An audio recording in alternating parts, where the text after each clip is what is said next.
తెలంగాణ ప్రభుత్వం తీసుకువచ్చిన జీవో 9ను బీజేపీ స్వాగతిస్తుందని ఎమ్మెల్యే పాయల్ శంకర్ అన్నారు. ఎలాంటి న్యాయపరమైన చిక్కులు లేకుండా ఎన్నికలు జరపాలని ఆయన తెలియజేశారు. 42% రిజర్వేషన్లను రాహుల్ గాంధీ ప్రధాని అయ్యాక అమలు చేస్తామంటున్నారని, కానీ ఇప్పుడు ప్రధాని అయ్యే అవకాశం లేదని విమర్శించారు.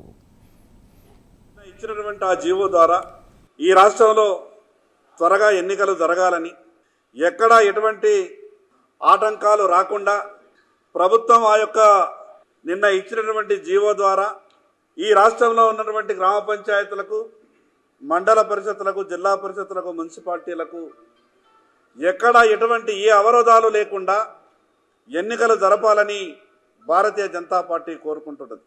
అనేక సందర్భాల్లో న్యాయ నిపుణులు, న్యాయ కోవిదులు మాట్లాడుతున్నటువంటి మాటలు మిగతా విషయాలు కొన్ని నిన్నప్పుడు కొంత బాధేస్తున్నది. కానీ అటువంటి విషయాలు ఏవైనా న్యాయపరమైనటువంటి చిక్కులు ఎదురైతే ప్రభుత్వం పూర్తిగా సమర్థవంతంగా ఎదుర్కోవాల్సినటువంటి అవసరం ఉంది. ఎక్కడ ఎటువంటి ఆటంకం కలగకుండా, ఎక్కడైనా ఆటంకం కలిగితే దాన్ని పూర్తిగా ప్రభుత్వం